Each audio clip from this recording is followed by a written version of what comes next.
me and Jack, as cinema viewers, I would say we come from the post-Fight Club generation. Yeah. The reason why I dropped Fight Club is because that is a film about violence and how violence affects us as a society. And as we said before, we were discussing it, weren't we? In a just a general discussion on film. Yeah. Us and a few other people, and what was a sidebar became quite a heated debate, I would argue. Rape and intergender violence on film is a tricky issue because film itself is very confused about how it wants to treat it. We will be flagging certain films and examples, and I think the key debate, the question we're going to be asking is, in our desire to be, as film viewers, okay with the issue of rape and intergender violence on film, have we become desensitised to it? And, has some of the relevance of that crime been taken away? That's what I would ask, and are we responsible for that? Because what film would you want to drop first? we want to basically compare how, when I say how it should be handled, I say how it is being handled. Yeah, and there are blatant examples which we're going to come up with where they not necessarily glorify the rape as such, but basically have it there to serve no purpose other than to just provoke the audience and say, look at how edgy we are. And that's it. I think it's just a question of whether or not the rape has actually been put there in certain films, not to shock, but to titillate. Well, that's another kind of angle on it, isn't it? I mean, the films, the two that I want to bring up first, which are there to provoke a reaction, and that is the remake of The Hills Have Eyes, directed by Alexandre Aja, and the remake of... Did he do Switchblade Romance? He did do Switchblade Romance, but that is a fantastic film. And the remake of The Last House on the Left, which are both, ironically, Wes Craven works.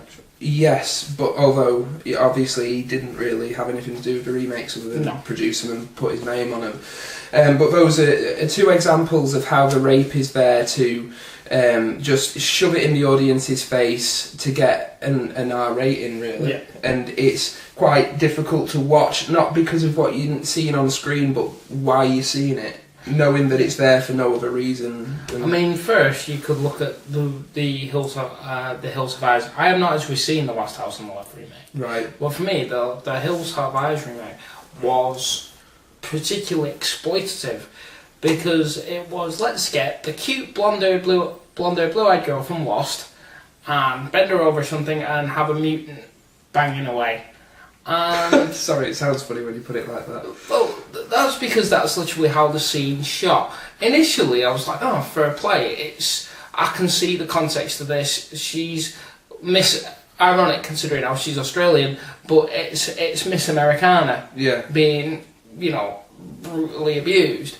And then it was like, wait, this scene just keeps going and going.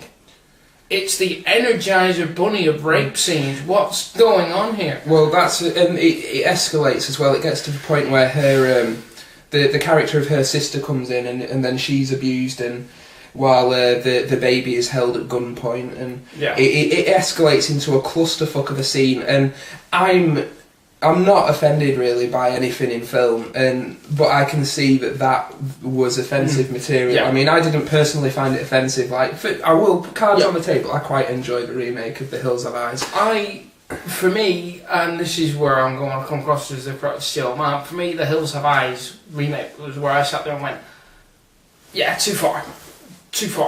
You see, if you see The Last House on the Left, you'll think The Hills Have Eyes is a Sunday school picnic. Is Noel Edmonds and Mr. Blobby. It really is tame compared to The Last House on the Left. Shouldn't rape always be too far though? Shouldn't you always look at rape and then go too far? Well, not necessarily, because we are going to talk about how it's handled in a good way in certain things, or how it's handled in a more effective and a more respectful way. Yeah. But with The Hills Have Eyes, it does kind of escalate into a clusterfuck of a scene, and it ends up just losing all potency. Because as you said, it started off where it was making a good point, like as you said, Miss Americana being abused by an outside force and stuff, but it gets silly, it gets stupid, and it gets unnecessary. And then you've got The Last House on the Left, which features a rape scene. When I watched it, I've only seen the film once, I actually own it on Blu-ray. It's upstairs though, so I don't have it to hold up. The rape scene in that lasts for what feels like 5 whole minutes. Of just this girl screaming and being humped by the fucking villain of the piece. And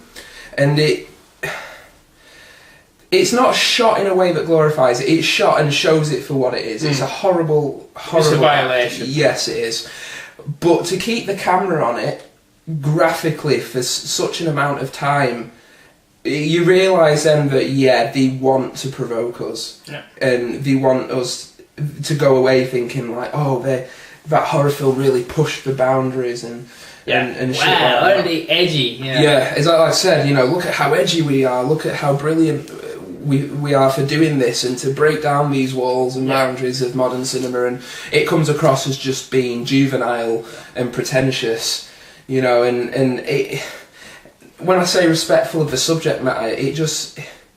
I've felt abused myself watching it. It's a weird feeling to express, I'm sure... I suppose you could say that in a way, ironically enough, just shows it was almost successful because you yourself felt violated by the experience, which is what the filmmaker might have been trying to put across. But the thing is, it didn't come across like he was trying to make the audience feel like the victim. It came across as he just wanted to... Shock, yeah.